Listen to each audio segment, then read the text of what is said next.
Hello, kumusta? May adlaw na tanan, mga igsoon mga sarpiak. So, here we go again. Boy America Duterte loyalist ngayon. Kung ano dahil dugmo, tungod sa mga kakapoy o kaluya. Ang imong mga pulo may magadasig na sa pagtindog. Sobrang lamig po. Pick up po tayo ng ano. Pick up po ng anak po sa school. Sobrang lamig na po. 2 digits na ano. 28 degrees. So mga kasampiak, time check. It's now, anong oras na ba ngayon? Oh, exactly 4 o'clock in the afternoon. As of this recording. So Thursday na po, 12 of December 2024 dito sa Brooklyn, New York. So mga kasampiak, ano ba pwede natin pag-uusapan ngayon? So alam naman natin yung mga kaganapan, mga pangyayari dyan sa Pilipinas. Double time, triple time, quadruple time. Ito yung lagi kong sinasabi na mga ginagawa ng mga detractors, ng mga kalaban ng mga Duterte para hindi na sila makabalik kasi takot na ito sila, di ba? So ngayon, lahat ng mga demolition jobs nila ginagawa na nila. Sobrang lamig Diyan pala ako, diyan na yung yung nag-aaral pa ako ng driving yan Diyan na yan ako galing. Yan yung ko, last year nakakuha ko yung lisensya ko. Yan yung pulang driving school pula. Yung pula yan yung ko.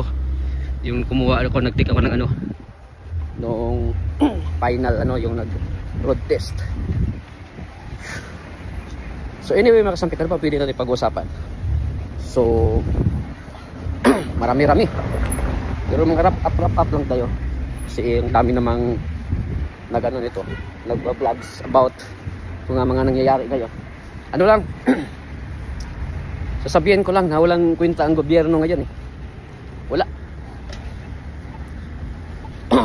Unang-una, meron tayong mga party list na kung para sa akin, ako lang based on my opinion, dapat ito tatanggalin. Wala mga silbi. Katulad ng kay Stephen Paduano, abang party, abang lingkod party list. Pag sa Bisaya pa yon, abang, sa amin yung abang, naghihintay lang. Tapos lingkod, sa amin, lingkod or pungko, parang umupo. So, pag sa Bisaya, nakakatawa Kung baga parang nag-aabang lang, at at saka uupo. Basta, di ko alam basta walang kwenta na party list, abang lingkod. Tingnan mo yan, si Stephen Paduano, yung, may anger management issue. Na ngayon nagko-contempt na naman pinag-Twitter pa naman niya si Wilkins Villanueva. Meron pa tayong ang saya-saya nga nila. Meron pa si hindi naman to party list si Pami Zamora. Taganot yata to, Patiros, Tagig. Para representative ng 2nd district yata yan diyan. ang tuwang-tuwa nila, ang saya-saya nung pina-contempt nila sinasite on contempt kasi hindi pumunta mga ilang beses na. Inanyayahan nila si Police Colonel Grijaldo. Kaya kahit naman ako, ba't ako magpapakita dyan? Alam ko naman mga tulonggis itong mga nakaupo dyan. Ang saya-saya nila. Nagsipagpalakpakan ng mga tunto Sila mga akop. Basta lahat sila dyan sa tuwadkom na walang selfie. Ang saya-saya nila. Tapos sabi pa ni Pami Zamora, inis na daw siya. Oy madam, inis ka na or gutom ka na. Makikita naman sa mukha at pag-uugali. Makita naman sa body picture. Ang taba-taba. Pa itong one rider party list. Kay kay di ba sila kay yan? Colonel Busita. Wala tayong problema kay Colonel Busita, pero meron pa rin tayong sino ba naka-benepisyo niyan? Hindi naman naka-benepisyo ang kabuuang Pilipinas diyan. At saka may tulonggis kayo na diyan. Ano ba yang ni Rods Gutierrez diyan? Ano ba yung posisyon niya diyan sa one rider party list? Makikita naman natin. Puro lang katarantaduhan yung mga ginagawa niya diyan. Di ba, napaya nga siya ni Tatay Digong, pa English pa. Man niya ator wala na tayong problema dyan. Kaso, sabi ni Tatay Digong, maganda kompanyero, maganda yung English mo maganda pakinggan, pero unfortunately hindi naiintindihan. Gusto tatanungan si Tatay Digong about nung confidentiality, yung confidential funds. Matarantado ba kayo dyan eh? Basta napahiya sila. Tapos daming drama itong Tuadcom.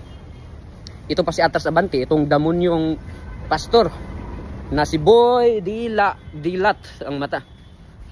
Pakutkot pa ng mga Bible verses. Ang walang hiya. Kung baga, huwag kayong magpa-deceive sa demonyo. Ang mga demonyo talaga nandito na sa lupa. Ikaw Atras Abante, kayo ni Is Barbirong, mali yung topi, mali yung ahit. Galit na galit kayo sa mga vloggers, no? Kasi binalahura kayo. Siyempre binabalik lang yung mga pinagagawa nyo.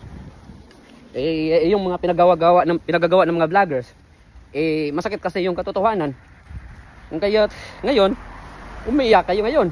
Lalo na si Abante, mukhang iiyak na talaga eh. Lumaki yung mata. Kulang na lang magdila-dila. Sampulan mo nga kami Pastor Abante na damon yung pastor dyan sa Tuadcom. Dito naman tayo sa sa PhilHealth. Naku, kawawang PhilHealth. Kinuunan yung apira nila, inilagay sa ibang department. Tapos ngayon, walang subsidy yung yung PhilHealth. Hindi man lang pinagtanggol ni Chiska Escudero. Itong si Boy Kilay, itong waiter ng Palacio, at boyes ni Harty Evangelista. Sabi niya hindi daw magbigay ng subsidy ang gobyerno. Ayan, may music ba? Kasi daw may malaking pira pa daw yung PhilHealth. Ang problema dyan, yung PhilHealth yun para yun sa mga membro ng mga yung pira ng PhilHealth para karapat-dapat sa mga members ng PhilHealth, yung mga nag-contribute dyan. Pero ang problema, may mga mga kababayan tayo na hindi membro ng PhilHealth na binibigyan ng mga cards. Wala naman sanang problema yan. Pero ang problema dyan, walang problema kasi mga kapwa Pilipino natin. Ang problema lang dyan, itong gobyerno, bakit yung nagbago or yung nag-shoulder pa niyan itong mga membro ng PhilHealth. So dapat sana itong gobyerno magbibigay ng subsidy, di ba? Kung legally, pag natin, if we will think it legally, walang hindi dapat or hindi karapat-dapat na itong mga members ng PhilHealth yung mag-shoulder niyan. Pero as a Pilipino, sige, pagbigyan lang natin. Pero magbibigay ng subsidy itong gobyerno. Nga walang hiya kayo. Ginagawa nyong legal itong mga illegal eh. Kawawa itong mga PhilHealth. Pag nagkasakit itong mga miyembro, ginagamit yung pira nila. Pero ang kukunti lang yung mga benepisyo nila eh. Diba may nakikita tayo dati na 130,000 ba yung bill niya? If I am mistaken, basta mga 130 plus ganyan. Pero yung na-covered lang mga 20 plus lang yata. Hindi pa nga umabot ng 30. So makikita nyo talaga yung katarantaduhan ng PhilHealth. So wala. Tapos ang laki-laki pa ng mga mga sweldo ng mga empleyado ng PhilHealth. Pero itong mga members, wala, kakarampot lang pag nagkakasakit. Yung makaboard sa kanila. Kung kaya itong Pilipinas talaga, wala talaga. Puro kabulastugan. Wala tayong kawala sa gobyerno natin eh. Pag nag-abroad naman tayo, katulad ng mga OFW, tabi din, nagbabayad naman ng tax. Tapos yung tax, ibibigay lang sa mga buang dyan sa Tuadcom, mga kagaya niyan. Tapos mga bangag natin ng mga namumuno.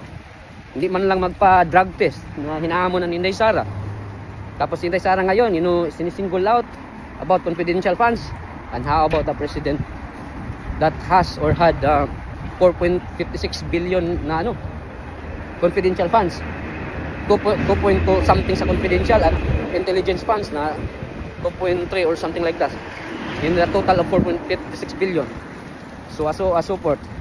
So wala. Kung kaya masasabi ko lang, sana man lang next election naman, simulan natin sa 2025, lagay tayo ng mga ano dyan, yung mga karapat dapat sa Senado. Tapos itong sa mga Congress kasi, hindi lang titingnan natin yung mga party list, hindi lang yung maganda sa tunog, titingnan natin sino yung mga nominees dyan. Kasi pagkatulad nyo ngayon, walang mga prinsipyo sa buhay, pira-pira lang. Tulad ng mga Paduano, katulad ng mga Rods Gutierrez, meron pa tayong mga Boydila dyan na pastor ng demonyo, meron tayong barbero na mali yung ahit. Dati naghaliluyan ni Tatay Digong, nagsisimot ng puwet ni Tatay Digong, pero ngayon tinutulog sana niya. Ano na talaga siya, yung galit na suklang na para sa kanya si Tatay Digong. Tapos sino pa? Meron pa tayong mga Estila Kimbo na biglang yumaman noon. Kumbaga sila na lang lahat dyan. Tapos meron pa tayong nagmamagaling na Chihuahua. Kita nyo kung sino yung mga inilagay natin. Sino pa? Pero ang alam mo, ang gusto ko talaga na maipursot talaga nila itong impeachment trial kay Inday Sara, para magkaalaman kung sino yung kakampi at sino yung kasi ngayon napasubo na sila. Gusto na nila may exit plan na sila.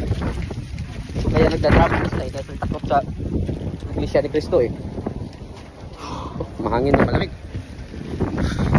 Pero ang gusto natin na magpatuloy talaga yan para magkaalaman talaga itong mga pinagagawa nila. Have to catch my light.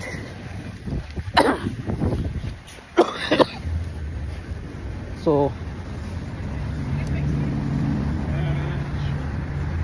mga kasampyak, titingnan natin kung ba't yung light nito hindi na nag-change.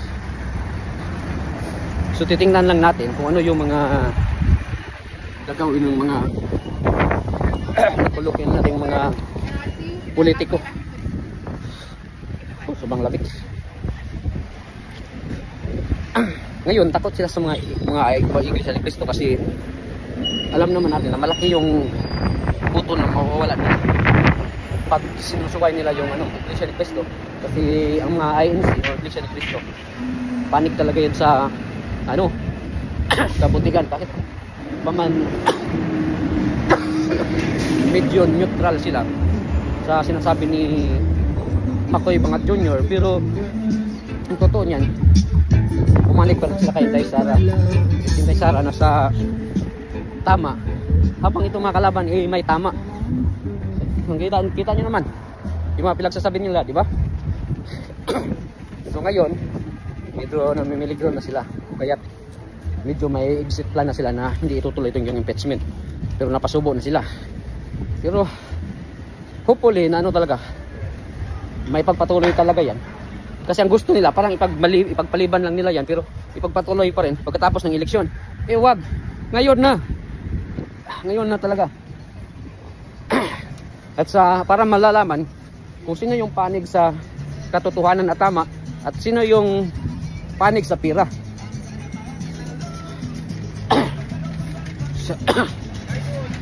Sobrang lamig talaga.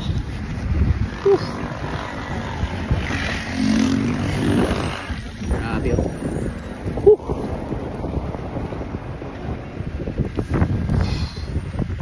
Lamig. So mga kasampyak, hanggang dito kasi wala naman akong pa dito, wala kang ibang masasabi pa kundi magmasid-masid lang muna tayo. Marami sana kung pwedeng pero kalimutan ko yung iba kasi tayo busy sa trabaho, tapos pick up sa anak. So sobrang lamig pa dito sa labas. Pag dito kasi ibang bansa, wala ka ng oras na magluluto minsan eh. Pag nagluluto ka dito ng ano, dapat eh 1 week.